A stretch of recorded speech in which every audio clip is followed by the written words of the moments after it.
Tonight on Nova. Millions of years ago, a cataclysmic volcano lay waste to a vast section of America. But it also preserved hundreds of extraordinary skeletons that lay hidden for ages, until one man found them. A glimpse of a lost prehistoric world, when animals like these roamed the American plains. Buried in ash.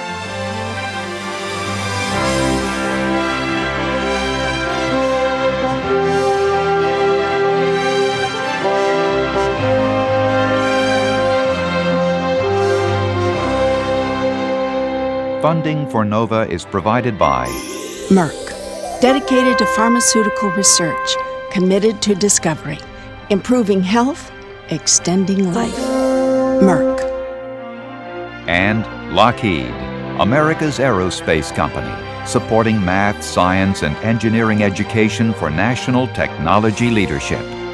Major funding for NOVA is provided by the Corporation for Public Broadcasting and by annual financial support from viewers like you.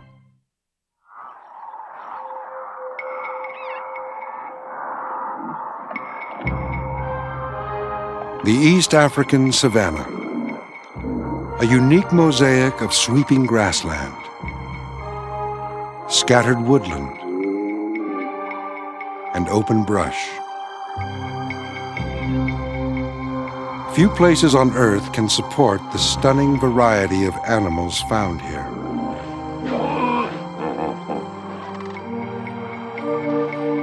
But over 10 million years ago, another savanna, perhaps even richer than this one, flourished in the most unlikely of places, North America.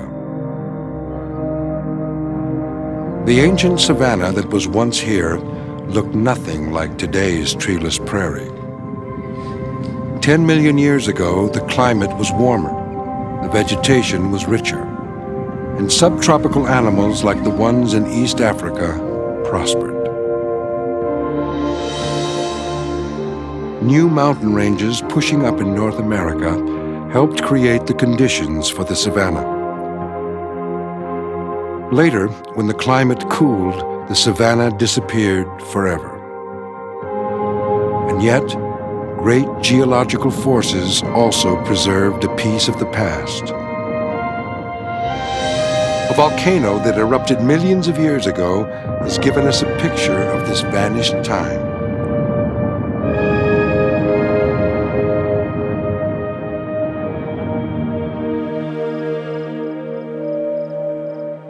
Dr. Mike Vorhies has spent his career searching for the lost North American savanna.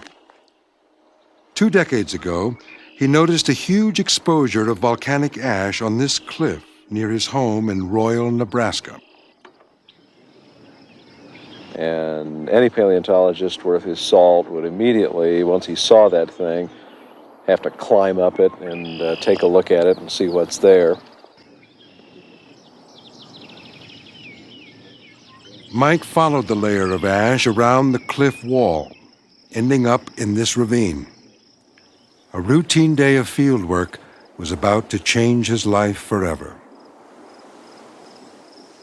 This is the ravine where the ash bed was exposed the first time that I saw it, and noticed a change in the color of the rocks up here, and traced the ash bed around, and it got sort of narrow up at the top, and you kind of wiggle through, just about room enough for your hips, and there was a baby rhino skull sticking out of the side of the bank up there. In fact, the only intact skull and jaws of a rhino that I'd seen in all my years looking for fossils in Antelope County. It was only the first glimpse of a remarkable discovery. When Mike continued digging the next day, he uncovered not only the baby rhinoceros's full skeleton, a rarity almost unheard of, but also found 5 other complete skeletons of adult rhinos. It was time for a major excavation of the site, supported by the National Geographic Society. As Mike and his team cleared the area, they began to realize that they had stumbled upon a mass burial site. More than 200 animals were lying in their death poses: rhinos, camels, horses, giant turtles, and more. The animals had died closely together in an ancient watering hole. To Mike's amazement, the skeletons were completely entombed in volcanic ash. He named the site Ashfall. Well, we certainly don't associate Nebraska with volcanoes. In fact, as far as we know, there never have been any volcanoes in Nebraska. But Nebraska does have a tremendous amount of volcanic ash in it. We have been downwind from volcanoes in the Rocky Mountains for many, many millions of years. And the Ashfall ash is just one of literally dozens of ash beds that have been spread out across the plains. We're almost certain it came from southwestern Idaho, where there is an enormous ancient volcanic center. It's 10 million years old, and it has the right chemistry. Each kind of volcanic ash has slightly different amount of iron and uranium and other chemical constituents. And this particular volcanic ash at Ashfall matches up very well with this volcanic center in southwestern Idaho, which is about 1,000 miles due west of here.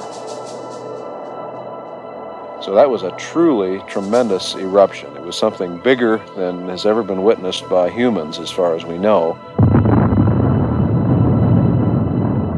One of the largest eruptions in North America in our lifetime was Mount St. Helens in Washington State. Mount St. Helens was a pretty awesome explosion. Large numbers of animals and a few people were killed on the slopes of the mountain. But in context of this volcanic ash bed that we have here in Nebraska, Mount St. Helens was no more than a little puffball. It's hard to imagine an eruption so powerful that it makes Mount St. Helens seem insignificant. I'm walking towards the only light I can see on top of a ridge. I can hear the mountain behind me rumbling. Photographer David Crockett almost lost his life when Mount St. Helens exploded in 1980. I feel the ash now in my eyes. It's getting very hard to breathe. This stuff is not made for humans to breathe. Oh, I want to live so bad. This is hell on earth I'm walking through.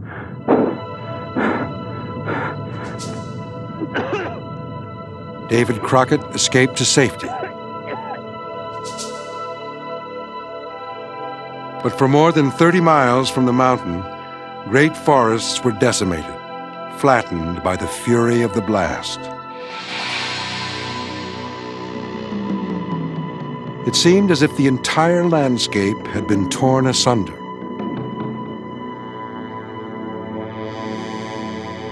The eruption also poured thousands of tons of ash across the nearby countryside.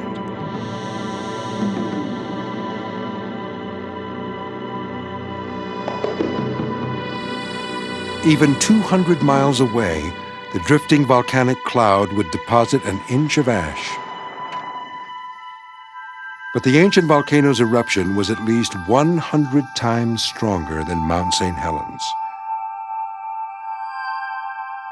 Its ash covered thousands of square miles, and in places like the Ashfall waterhole in Nebraska, it was more than 10 feet deep.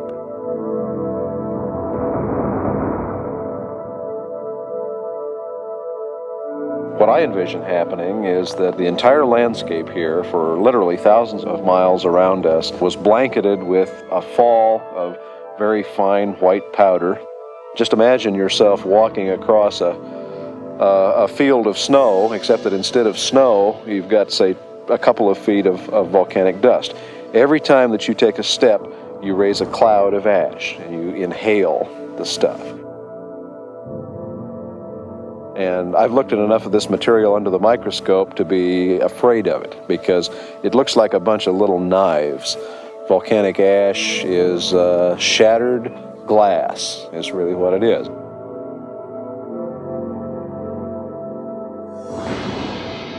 The animals suffocated slowly as their lungs filled with the deadly ash.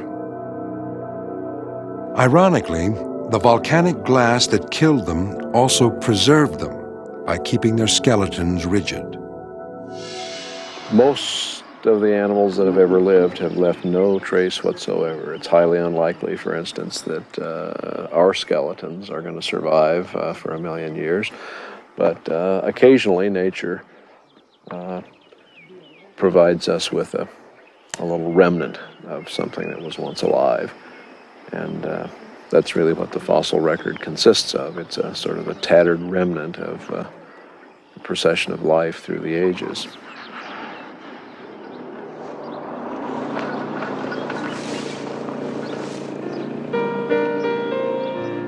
It's the beginning of a new summer, and Mike is returning to Ashfall to continue excavating the site. He and a crew from the University of Nebraska State Museum have set up headquarters at this farmhouse. Banana bread. Right. This is by far the most comfortable field camp that I've ever had. We have running water, we have electricity, a refrigerator, a little tent set up with a shower in it, cottonwood trees surrounding the site, and no telephone. Great place to be.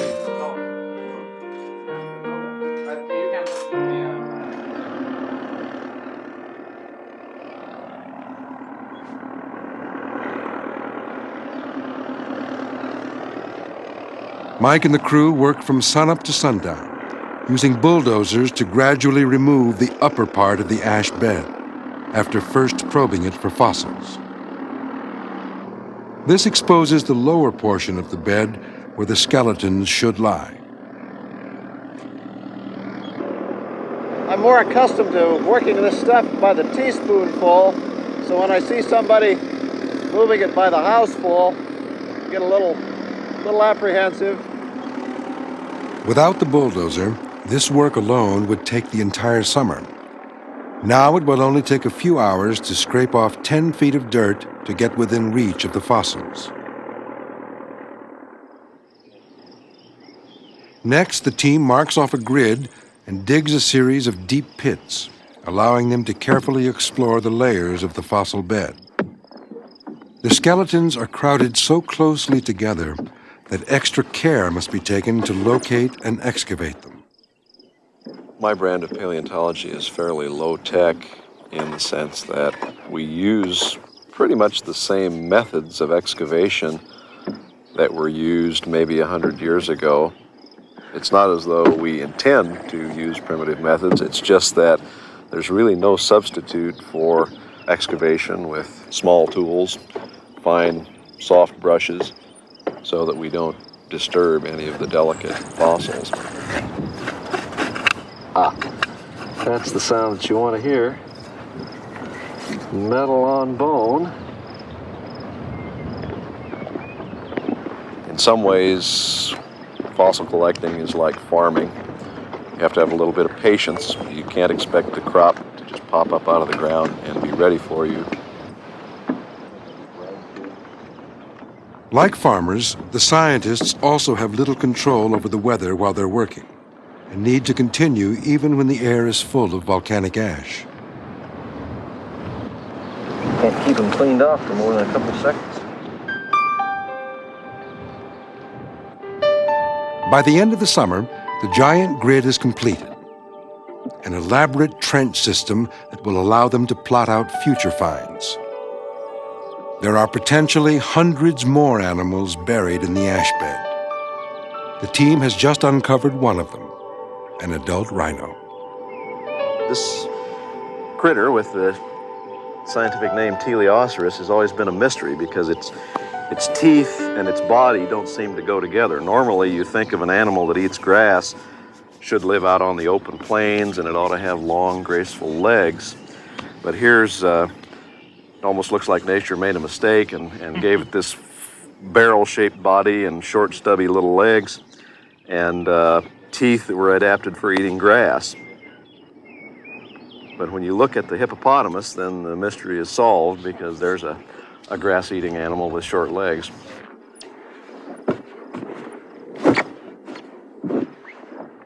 Just a few feet away, they also find a baby rhino. Oh boy, that is pretty. You know, it's just looking at this head though, it's kind of interesting because it's laying on its left side. The nose is here, back of the head here. The eye would be here, this would be the cheekbone. Here's the articular surface of the lower jaw. Lower jaw comes around this way. You can see a few teeth here. And then right up in front in the lower jaw is a very, very small front tooth, which shows it to be a female and fairly young. That is a beauty. It's a very eerie feeling to see rhinos just as they died exhibiting that much, almost that much life in death. You can almost feel the agony they were going through. In some cases it almost looked like the baby rhinos were trying to nurse even after the mother had died. So it really brings up some vivid pictures for your imagination.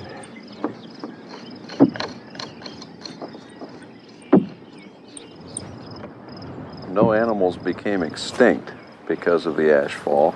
Every species that we have found in the ash beds so far is also found in later deposits. So this would be more or less like a hurricane, something like that, that might wipe out animal life for maybe a few hundred miles. But it's not like a worldwide cataclysm of the type which supposedly wiped out the dinosaurs. To prove the point, Mike and his crew leave Ashfall. They travel 100 miles to the west and 1 million years later in time to a site called Plum Creek. Here, a 9 million-year-old slice of the past has been exposed by the rushing creek.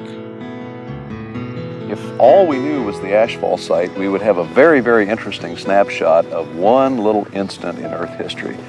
But just as the signing of the Declaration of Independence wouldn't be very significant if we didn't know what had gone before, what led up to it, and also, what happened as a result of the signing of the Declaration of Independence.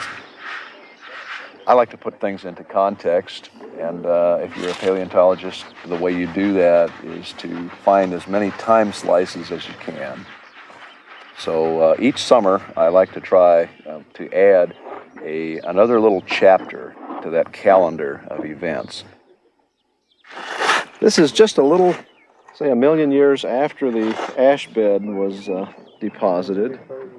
And in fact, we find pieces of the ash bed in this old stream channel.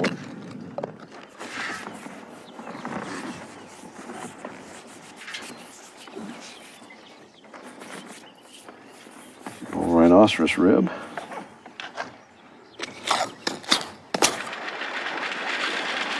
What's interesting to me about this channel is that it indicates some different conditions. A lot more water was available at this time, probably. And here we have evidence of abundant aquatic animals, fish and turtles that lived in the water. Whereas at the Ashfall bed, we have mostly dry land types of animals. We find the same basic kind of rhino that might be different at the species level. In other words, there's about 1 million years worth of evolution between the ash bed and here. And in some cases, the species have changed a little bit. About as much difference as there is between, say, a coyote and a wolf. In other words, they're different species, but they're a similar shape and so forth. So new species have evolved, and some species have become extinct between then and now. So this sort of fills in some of the picture that's missing at the Ashfall site. But the area is valuable for another reason. Just a few miles from Plum Creek is Ainsworth, the home of Mike's mentor, the late Morris Skinner. Hi, Morris. Mike, how are you? Pretty damn good. How's yourself? Almost as well as I am. Son of a gun, I'm trying. Morris, you probably remember... For more than 50 years, Skinner explored the canyons and ravines of the Niobrara Valley. He was a world-renowned paleontologist, collecting for the American Museum of Natural History. I'm guessing taper. Yep, you're right. Did you nail it? Yeah. I would say that fossils collected before the time of Morris Skinner tended to be rather imprecisely placed geographically and geologically. Morris always made it a habit, for instance, when he visited a new locality, that he would, before he collected any fossils at all, he would make a very accurate measurement of all the rock layers present. It's just like a doctor might make a section of tissue by slicing through it. Well, Morris did the same thing. He took the anatomy of a canyon, and he would simply start at the bottom and walk all the way to the top of the canyon, measuring and describing all of the layers of rock from the bottom to the top. Then, and only then, would begin collecting fossils. You got to prove when that horse lived, or you got to prove when that animal lived. And you've got to prove that. You've got to know all those other collateral bits of evidence. That's the point that I try to make to all these fellows, is if they collect the specimen, if they don't collect the collateral data with it, they've just got a pretty rock. 49.5 degrees. Okay, that's off true north. He's really built the foundation that the younger generation of paleontologists is using for figuring out the last 20 million years of evolution. Just imagine trying to figure out where you are in a book if there aren't any numbers on the pages. Nature doesn't come with numbers. You know, nature is not a paint-by-numbers picture. Elevation's 428. A fossil out of context is just nothing more than a coffee table souvenir. If you don't know where it came from, you don't really know how it fits into the great puzzle.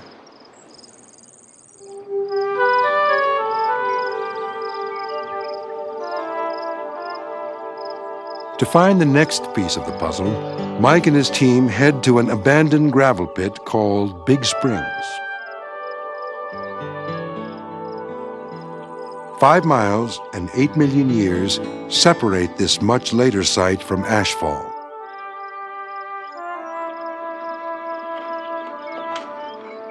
The first clues indicate that big game animals were still present at Big Springs 2 million years ago. There's 1, 2, 3, 4, 5 zebra teeth, big old zebra toe. There's a deer humerus, part of a zebra pelvis. Here's a bone that's been gnawed by some kind of a big rodent, has gnaw marks all the way around the edge. It doesn't have any rhinos, interestingly enough. So by Big Springs time, it's probably too cold for, or maybe too dry for rhinos. We're not quite sure why American rhinos died out, but it's probably not a coincidence that it occurred during a time when the climate was getting cool and dry. And so prospecting at a place like Big Springs is extremely important to me, because that was just before the first ice sheet pushed its way into Nebraska. One of the things that paleontologists like to do is to chart the climate. The weatherman is interested in what's been happening for the last few days or the last few years. Paleontologists are interested in what the weather was like many, many millions of years ago. And the little critters give us probably our best key to what the climate was like in the past. Oh, great. That's the little guy that tells you that the Ice Age has started, right there. That lemming is fantastic, though. It's a complete jaw. It has the first lemmings. So there were some These little grass-eating rodents that we associate with the Arctic were beginning to find their way into Nebraska at this time. So it's almost two ecologies are meeting at Big Springs. It's a very exciting time. I'm always wondering what else is concealed like that around here. I mean, there's literally thousands of miles of small streams in northeastern Nebraska, and little hidden places where you've got a little peek at what's in the rocks underneath. And one person in a whole lifetime wouldn't have a chance to see all of them. It's remarkable that Mike has seen any of them at all. His vision is so poor that he can't drive a car, but he can see colors in low light. I've made some of my best fossil discoveries in the evening and in the early morning. I can't explain this because I can still find fossils, probably just because my eyes are trained to do it.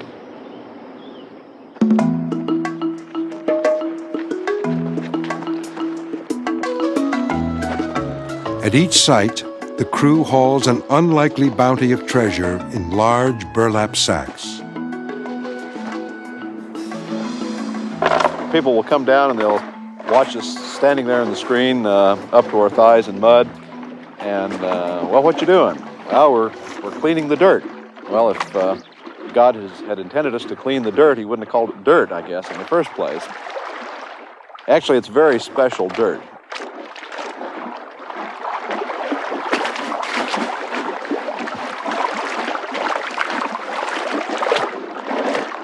We're actually cleaning sediment that we know has bone in it, and we're simply concentrating it so that we can take it back to our laboratory.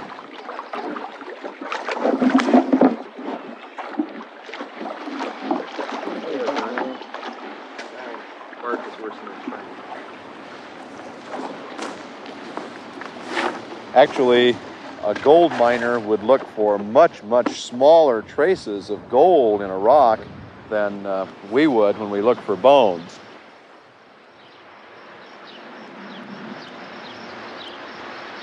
A tooth, all right.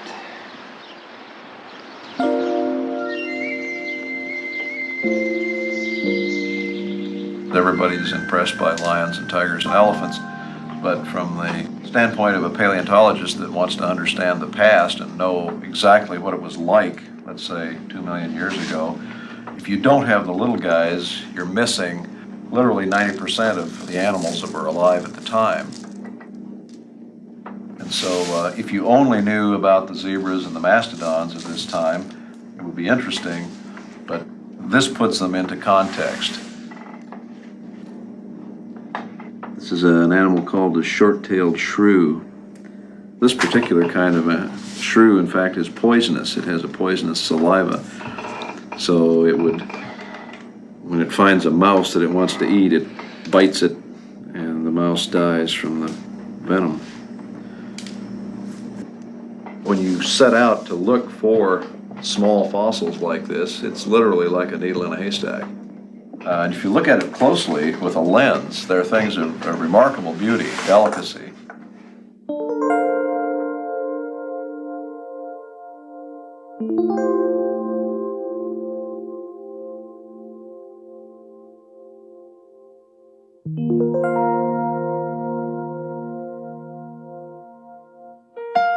Not all of the smaller fossils are animal remains. Hidden within the animals' skeletons and teeth are clues to their diet. Mike hopes that they are the remains of plants the animals ate before the Ashfall tragedy.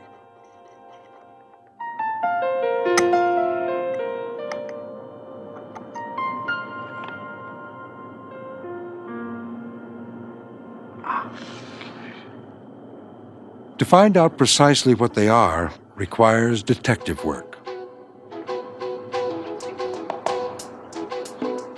Fossil plant research is a specialty at Fort Hays State University in Kansas. Joe Thomason, one of Mike's colleagues at the original Ashfall dig, is one of the foremost paleobotanists in the world. This is from rhino Yeah, tooth. it's from inside a baby rhino tooth, right. Oh, yeah. And it looked like it might be a There's seed. It is. It's a needle and thread seed. It's a really nice one. And it's different. It's different from this material you took from a horse gut. Okay. That we cleaned out a little bit before. Yeah. These are quite large. Let me just bring... It's tiny compared to the other one. Really small. Yeah. Yeah, it's about, you can see it's probably a fourth or fifth the size of this large one. Now, this large one from the horse gut is a described one that we described earlier from the site. But the new one from the rhino tooth is a new one. I don't recognize it. I haven't seen anything. Could be a new species? Yeah, it's undescribed. Great. It's not. Wow. So that will be interesting. And what we can do is prepare both the block and the individual one for the scanner. And we'll see some really remarkable details, some cells and different kinds of White. Yeah. To examine the seeds, Thomason plated them with atomized gold particles. Electrons then bombard the specimen to create images which the scanning electron microscope magnifies thousands of times. Well, Mike, I got that one little seed out of that baby rhinoceros loaded up in the machine. And I suspicion from looking at it with the microscope that it's one of these little needle and thread grasses. Now, let's see if we can find the specimen here. Okay, see, here's There it is. There it is. Yeah.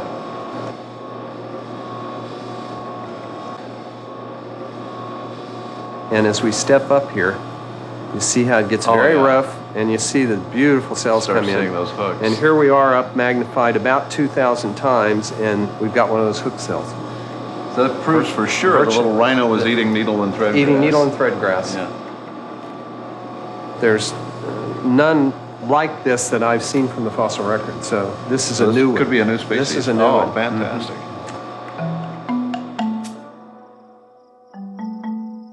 The discovery of ancient grasses is further proof that the savanna first appeared in North America, long before it arose in Africa.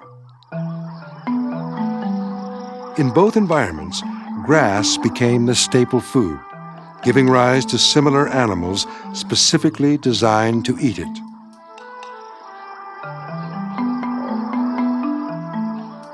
The zebra is one of those grass-eating animals that evolved in North America first. Another is the ancestor of the modern horse.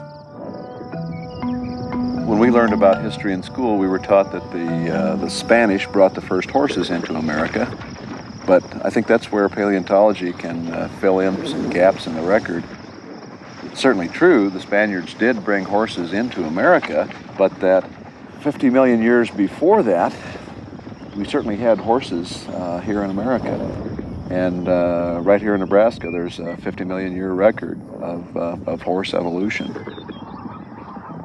So in some ways, this was the sort of the proving ground or the evolutionary cauldron from which these grass-eating species evolved. There are few opportunities in paleontology to examine a species as it evolved at a specific moment in time. But in 1979, Mike's crew uncovered a unique treasure at Ashfall: 70 skeletons from 5 different species of horse. The find itself was a rarity, but even more unusual was the discovery that some horses had 3 toes, while others in the same species had only 1.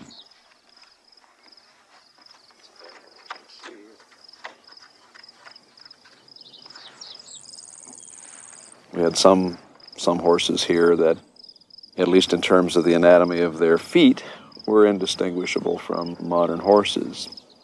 But the very interesting ones are the ones that are sort of passing through a phase.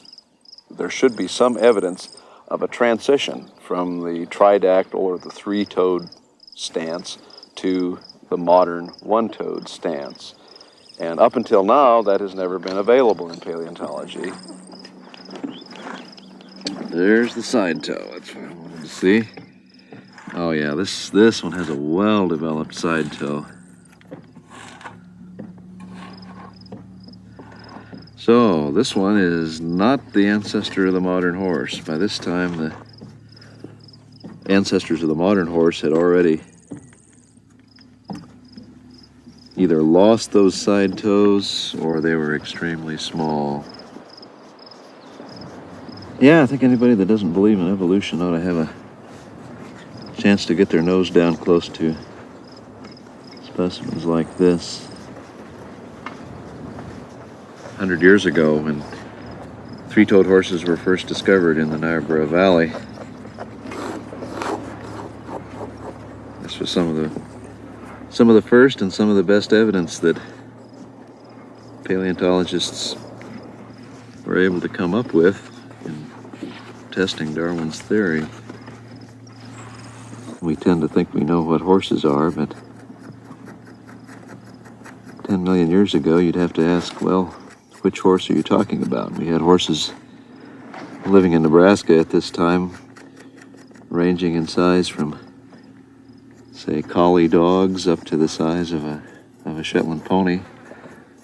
Some of them had short, stubby legs and lived in forests, and some of them were built like gazelles and lived out in the open plains.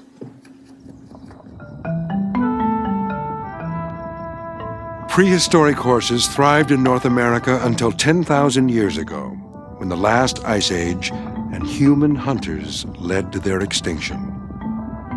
But a crucial part of their evolutionary past still survives at Ashfall.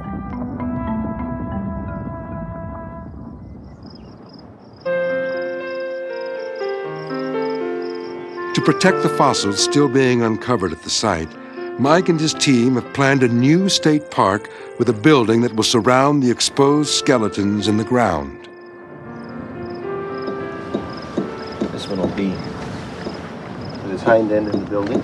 Right. The baby should have its head in the building. I think. Been a while, that's the way it looks. This particular footing may represent a bit of a problem. We may have to dig underneath the skeleton to pour the cement into this spot. We had intended to put the wall here of the building. Of course, we didn't know what was underneath. So we dug this trench out to find out and hit this horse and a rhino and another rhino and a baby rhino. And actually, this spot I'm standing right here is from another rhino that extends in here. There were just so many bones that had to shift the building over a little bit to try to get these inside. Where the wall is now, looks like there won't be anything beyond that, or very little. So we've got the building situated over the best possible fossils right now.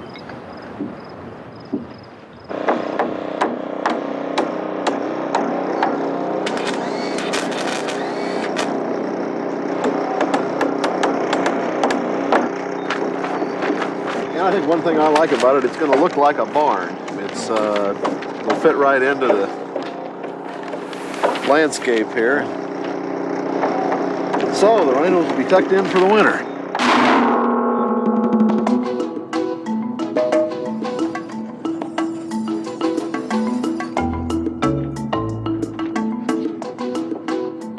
Not all of Ashfall's fossils will be kept in the barn. A few are needed as museum exhibits for the park's visitor center. These will have to be reassembled from skeletons collected at Ashfall a decade earlier. Most people are familiar with going into a museum and seeing a full skeleton standing before them. Most people don't realize that most of those skeletons mounted in museums were probably not found as a single skeleton. Many of them would be painstakingly reconstructed from bones that originally were from many, many different animals of the same species, and they were found mixed together in a bone bed. Now, there's nothing illegitimate or necessarily misleading about that approach. That's the way paleontologists have traditionally carried out their craft. Since I was a little kid, I wanted to get up and touch his teeth. Here they are. Most skeletons, mounted skeletons that you see, were not found complete. I had never seen a full skeleton of any of these species before. You almost have to use a hippo model to get a living animal that looks like these things. It doesn't look right. If I hadn't known what these things looked like, I'd say you got the wrong ribs. Right, if you didn't collect them together. One of the very unusual things about Ashfall is that we do have absolutely complete creatures. Using the skeletons as guides, Mike and museum artist Mark Markuson begin work on a mural depicting the Ashfall tragedy for the visitor center. There was always a certain amount of guesswork into the body shape. So when Mark Markuson came down to our lab and he was about to begin on his project of painting an Ashfall scene, we were able to haul out the skeletons and take detailed measurements on them. I think we all know what a modern horse looks like, and what we'd like to know is what these little bitty three-toed horses looked like. Okay. Now, this is a fascinating little horse. They, back in 1857, they found one tooth. This is the original specimen of this little horse, Pseudoperion. And for many years, that was all there was. And then Morris Skinner found some skulls and jaws. He was able to match up this tooth with some skulls. And now at Ashfall, we've got whole skeletons. We've got a whole herd of skeletons of this little Pseudoperion. So you'll be the very first artist that's ever attempted to show what Pseudoperion looked like in the flesh. Now let's get an idea what the camel looks like here. Shaped a lot like the skull of a modern camel. Yeah, I've got the first three vertebrae in the neck here, and these are very, very similar to llamas, modern-day South American llamas. So in many respects, I think for trying to figure out what they looked like when they were alive, a llama is a pretty good model. Okay. These are some of the most unusual things we find in the ash bed are birds. And this is an almost complete crane. This is the cartilage from the trachea, isn't it? Yeah, the actual cartilage is still there. Okay, and then this is the... There's the neck curving down under the body. Okay. These would be really similar to a crowned crane, right? Right. Yeah. These are apparently the closest living relative is the crowned crane of Africa. Okay.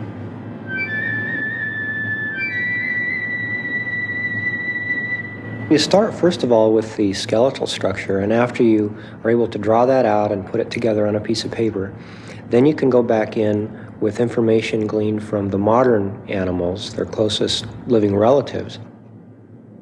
With the 5 different horses that we have up at Ashfall, we decided to pick 3 for the mural, and I had to decide, well, how are we going to make these horses look different from one another?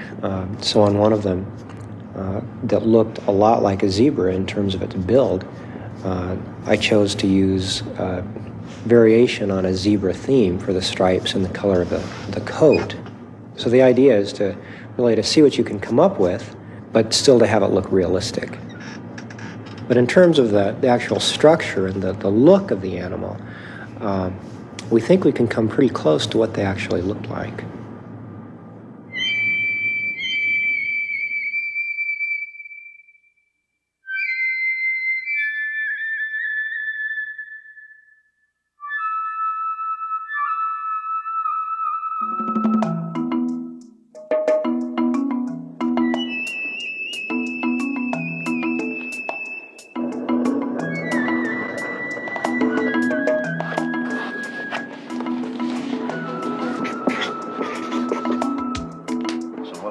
Is to have the map like that, and then have Gail print out giant turtles then and now. Let's see if we can get him over on his belly. Okay.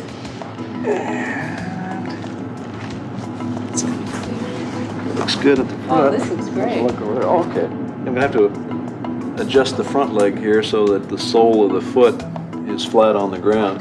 Even the sole of the foot is totally covered with armor plates of bone. Just, it'd be like walking around in chain mail. The fact that you find them in the rocks in Nebraska, I think, tells us that we had a frost-free climate when they were here. So when do we last see these in Nebraska? The tortoises last until we get our first evidence of glaciation in northeast Nebraska, and then they're gone.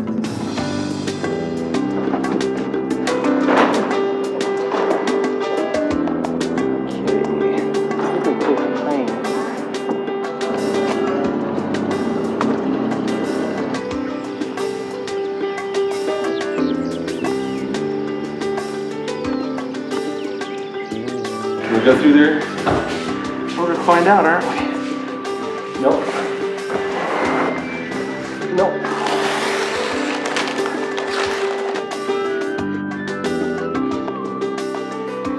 Everything we need to have a tourist attraction right here.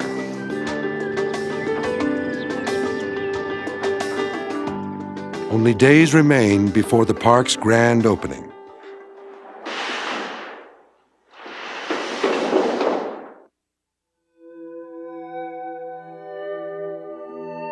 But the scene inside the barn is a sober reminder of the tragedy that occurred here.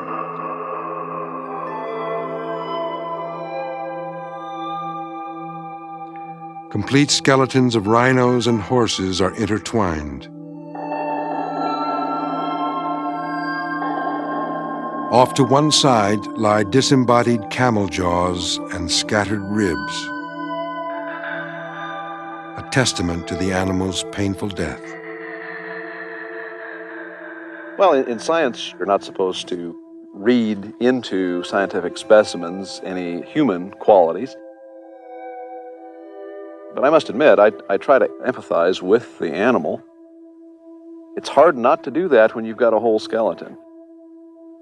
I think it helps me in my scientific study to observe them just as closely as I would observe another human being and look for those little signs that, okay, this one is different from this one.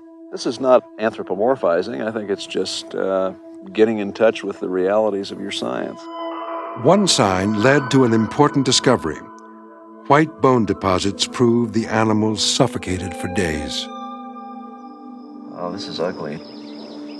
Very, very heavy Marie's disease right there.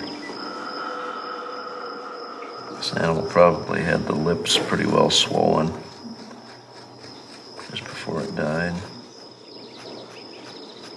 It's like an inflammation. The bone becomes inflamed, and the soft tissue around the bone balloons up. Gosh, what would be a good example? Well, if you've ever sprained your ankle, the blood rushes to the area and the thing swells up. I'm just trying to imagine what they looked like when they were swollen up. I'm not sure I want to think about that.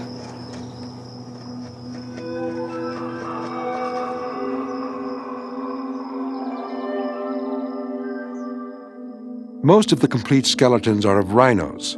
The females outnumber the males 7-1. Within the herd are signs of life within death. This female was pregnant when she died. The evidence? 2 small cartilage-like bones from the fetus. We think that the rhinos probably lived in a big herd. There's a little head and a skeleton here of a baby rhino. Right next to it, we think, is its mother. So they're almost touching noses. We think we can figure out that that one is the mother of that one. So it's kind of sad to think that they all died together. The female rhinos and their calves were part of a single male's harem. The telltale front teeth reveal their sex. Males have larger ones. While most of the rhinos had near-perfect teeth, one of the males had an unusual problem. This thing extended out into a point because the lower tooth, which should have ground against it, wasn't there. The lower tooth maybe never developed or perhaps was knocked out in a fight, who knows.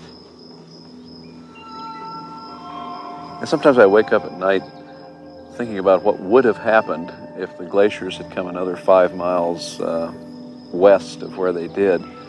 probably this entire unique fossil bed would be gone. The glacial deposits in Nebraska cover about the eastern quarter of the state. Just a little more glacial ice, and this site would have been bulldozed away.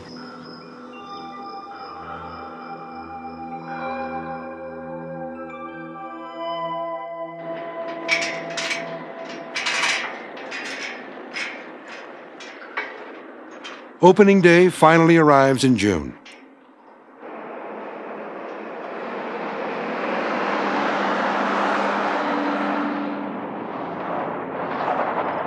After nearly a decade of fieldwork, visitors get their first glimpse of the Ashfall tragedy.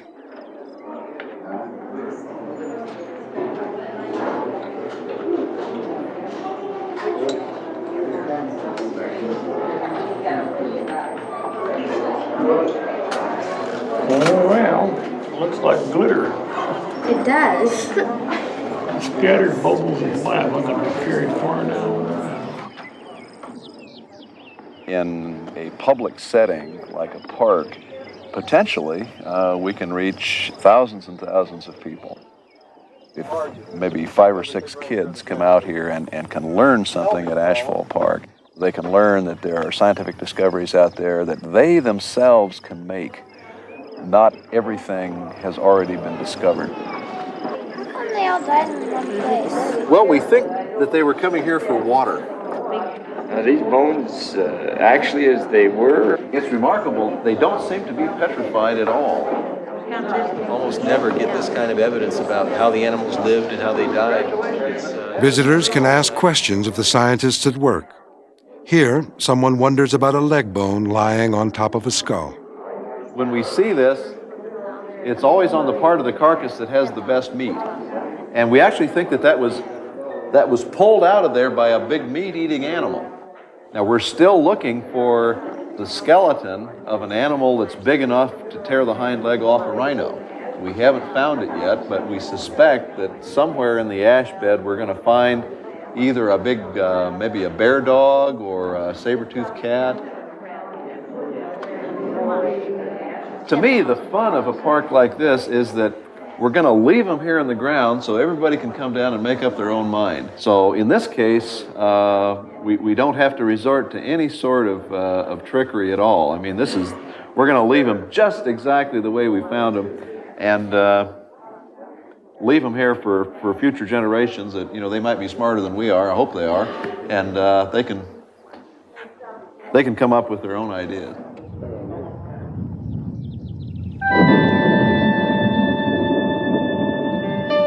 At times like this, for the last 10 years, when I see a dark cloud like that coming, I always think about that big cloud that came in 10 million years ago.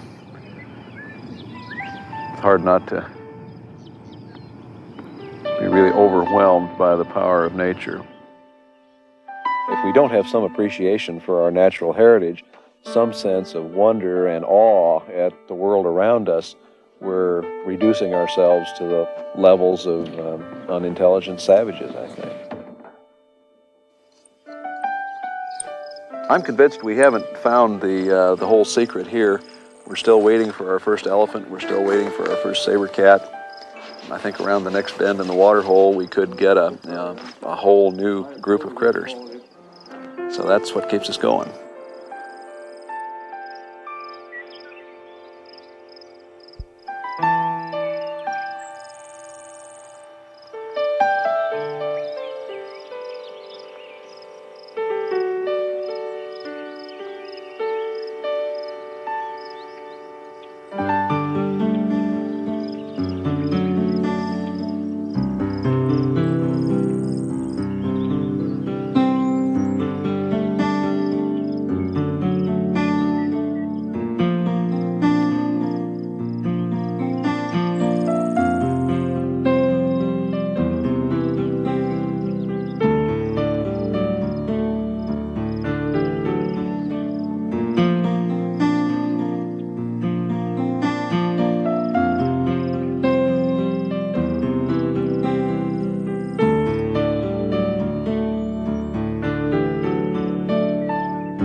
production of WGBH Boston.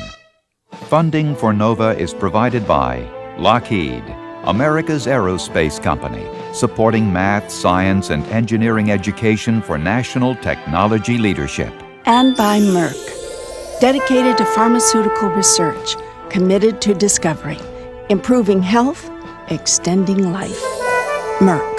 Major funding for NOVA is provided by the Corporation for Public Broadcasting and by annual financial support from viewers like you.